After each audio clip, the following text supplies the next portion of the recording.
Հատկապես Իվետ Ամուկուչյանը եւ Բրունետը արժանի էին լավ մրցանակների։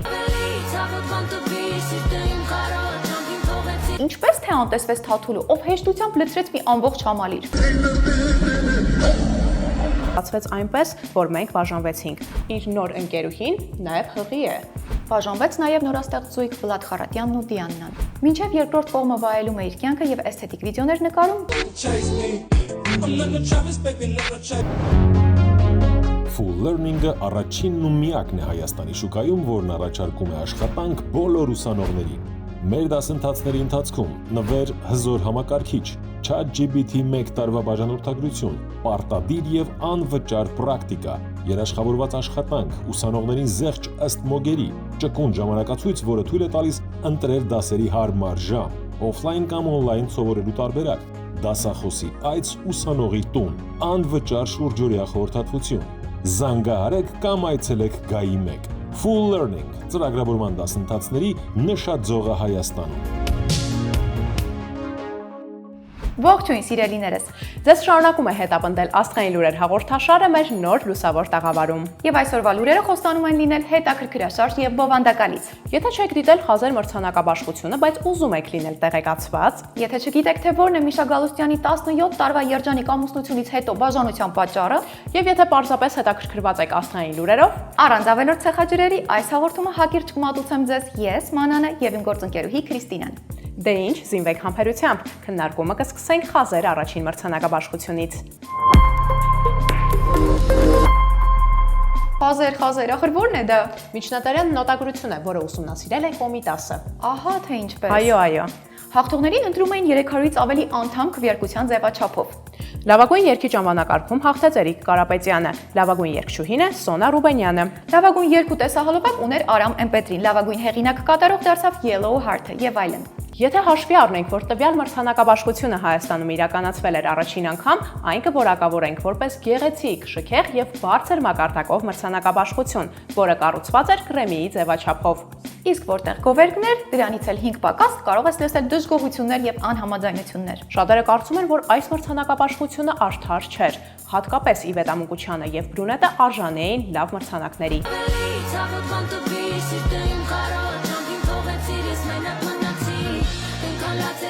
Միայն Սերանի Իվետ Ամուկուչյանի երգը ամիսներ շարունակ գրավում էր ամենաբարձր հորիզոնականը, հնչելով երևանյան բոլոր շնչավոր Եվ անգամ անշունչ վայրերում։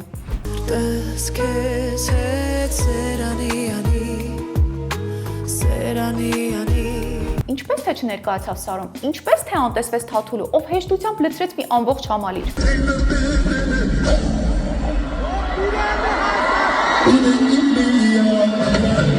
Մի կողմից հասկանալի է, փորձում են ստեղծել նոր արժեհամակարգ հայկական երգարվեստում։ Բայց ինչպես, երբ քաղաքացիների 80%-ը ռաբիս երաժշտության սիրահար են, ախրում են խաբում։ Դե, եթե այդպես մտածենք, ապա որակյալ երաժշտությունը երբեք էլ չի զարգանա։ Մի լավ խոսք կա, տաղանդավորներին օգնել է պետք, իսկ հիմարները իրենք էլ կգտնեն իրենց ճանապարհը։ Իսկ դուք ինչ կարծիքի եք։ Չլսված նորություն։ Ապրիլի 30-ին Միշա Գալուստյանը իր Instagram-յան էջում համատեղ լուսանկար է կնոջ հետ գցել եւ գրել հետեւյալը. Որոշ ժամանակ անց մենք անհրաժեշտ համարեցինք պատմել ձեզ։ Երբեմն կյանքը փոխում է իր սցենարները եւ ստացվեց այնպես, որ մենք բաժանվեցինք։ Ամուսնությունը կյանքի վերջը չէ, այլ նոր փուլ է։ Մենք բաժանվեցինք առանց դժգոհության կամ բողոքի, երախտագիտության զգացումով։ Նրա հետ դժվար փոխադարձ համաձայնի կինը Վիկտորիան վերջին տարիներին լուրեր էին տարածվում այն մասին, որ Գալուստյանը անհավատարիմ էր նրան։ Օ, ինչ հազվագյուտ իրավիճակ, չէ՞ որ աստղերը ամենահավատարիմ եւ կայուն մարդիկ են։ Հուսամ հասկացաք, որ այդպես չէ։ Իսկ համբերության բաժակը լցվում է այն ժամանակ, երբ Գալուստյանը սկսում է ընկերություն անել իր գոլեգաներից մեկի մեյքափ արտիստի հետ։ Իդեպ, այդ ամենի մասին տեղյակ էր նաեւ Արթեն Միշայի նախկին կինը։ 17 տարի միասին եւ ոչ մի երաշխիք, որ սերը հարատև կլինի։ 1.63 հասակով հումորիստը նախկին 81 կիլոգրամի փոխարեն այժմ կշռում է ընդամենը 70 կիլոգրամ։ Շնշող նորություններից է նաև այն, որ իր նոր ընկերուհին նաև հղի է։ Հարցին թե արդյոք նա հղիացել է արտիստից, նա նեյտրալ պատասխաններ է տալիս։ Իսկ ձեր կարծիքով արդյոք երկար կտևի սիրավեպը, թե ոչ։ Վերջին տվյալներով մայիսի 8-ին մեյքափ արտիստը հրապարակում է անում Instagram-յան էջում, գրելով, որ ապագա երեխայի հայրը Միշան չէ։ Եզրակացությունները թողնում ենք ձեզ։ Բաժանվեց նաև նորաստեղծույթ Վլադ Խարատյանն ու Դիաննան։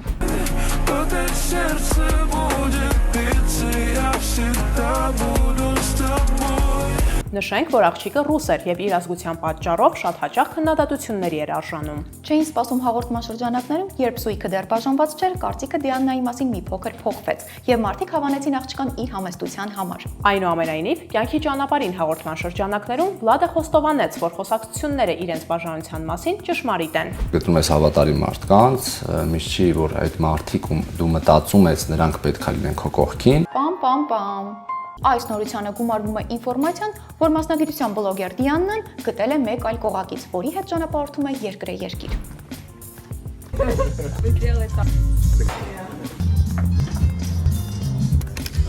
Շատերը, հատկապես Վլադի բաժանության վերաբերյալ մեկնաբանություններից հետո կարծում են, որ բաժանության պատճառը գլխավոր Դիանայի դավաճանությունն է, սակայն երկրորդ կողմը լռում է եւ չի թողնում որևէ մեկնաբանություն։ Մինչև երկրորդ կողմը վայելում է իր կյանքը եւ էսթետիկ վիդեոներ նկարում,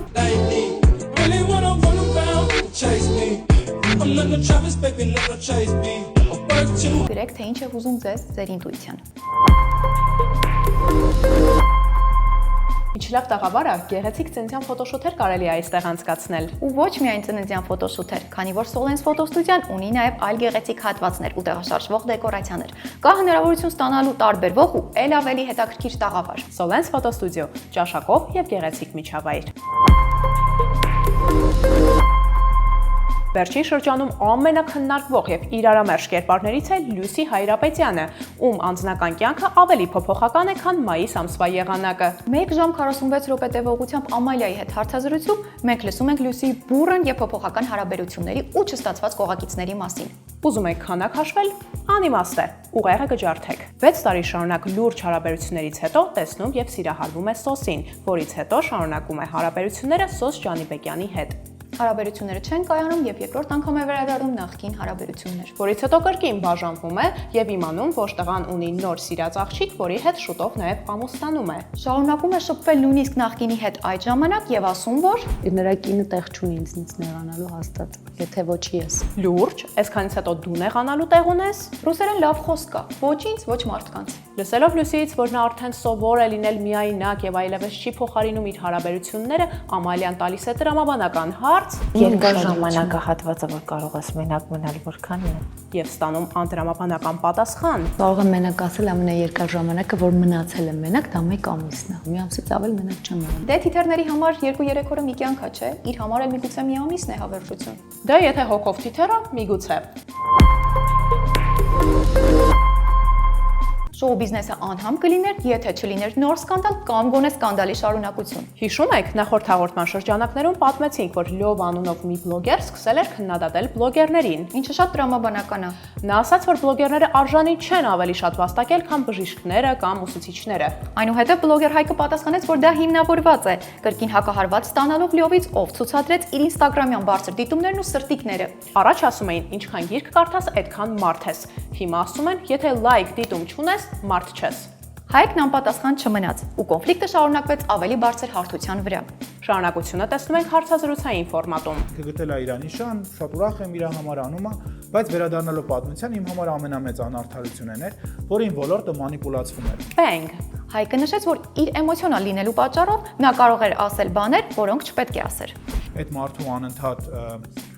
ագրեսիան իմ հանդեպ, իմ ընկերների հանդեպ ու ոլորտի հանդեպ ու ես չկարողացա ինձ զսպեմ, որտեղ առաջի դեպքը չի, որ ես իր մասին անդրադարձ կատարում եմ, էլի։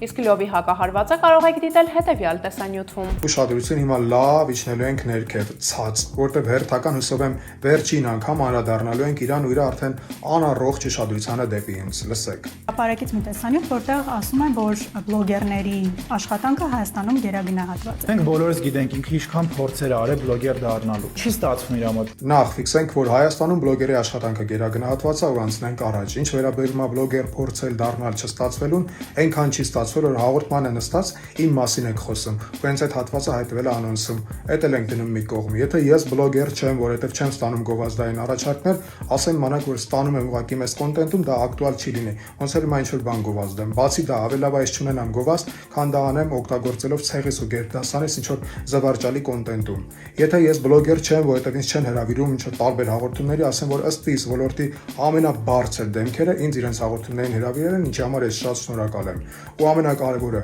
ավելի լավ է իմ մասին խոսան, որ ես փորձում եմ բլոգեր դառնամ ու չեմ դառնում, քան այն, ինչ խոսում են քո մասին։ Այսքան այսօրվա տոքսիկ նորություններից։ Շնորհակալ ենք, որ աջակցում եւ դիտում եք մեր հաղորդումը, քանի որ դա շատ լավ է անդրադառնում մեր ալիքի առաջխաղացման հարցում։ Սրտացավ եղեք, միացեք նաև մեր Patreon-ին, իսկ ձեզ հետ ինչպես միշտ Քրիստինան էր եւ Մանանը։ Շուտով կհանդիպենք։